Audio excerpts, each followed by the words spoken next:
yang menyatakan kalau anak aku yang kedua udah diterima jadi warga negara Inggris. LPDP panggil suami alumni yang viral bangga anak jadi WN Inggris, diduga belum jalankan pengabdian. Lembaga Pengelola Dana Pendidikan akan memanggil alumnus berinisial AP, suami dari DS, terkait dugaan belum dituntaskannya kewajiban kontribusi di Indonesia setelah menyelesaikan studi. Direktur Beasiswa LPDP, Dwi Larso, mengatakan pihaknya saat ini tengah melakukan pendalaman internal atas dugaan tersebut. Adapun DS tengah viral di media sosial lantaran unggahannya yang bangga anak memperoleh status kewarganegaraan Inggris.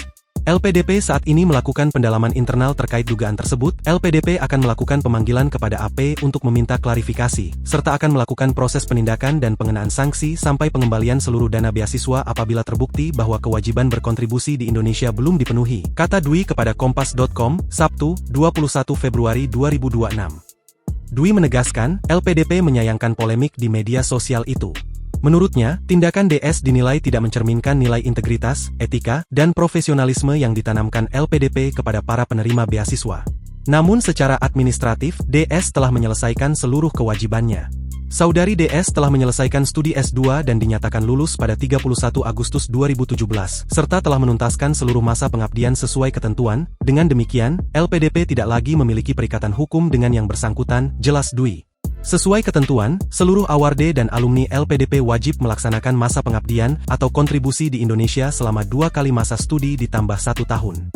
Dalam kasus DS yang menempuh studi magister selama 2 tahun, kewajiban kontribusinya adalah 5 tahun. Meski demikian, LPDP tetap akan berupaya melakukan komunikasi dengan DS agar lebih bijak dalam menggunakan media sosial, serta memahami sensitivitas publik. Dwi menegaskan LPDP berkomitmen menegakkan aturan secara adil dan konsisten terhadap seluruh awarde dan alumni. LPDP berkomitmen untuk menegakkan aturan secara adil, konsisten, dan bertanggung jawab kepada seluruh awarde dan alumni, serta terus menjaga integritas institusi dalam memberikan manfaat sebesar-besarnya bagi Indonesia, ungkapnya. Download Tribun X sekarang, menghadirkan lokal menjadi Indonesia.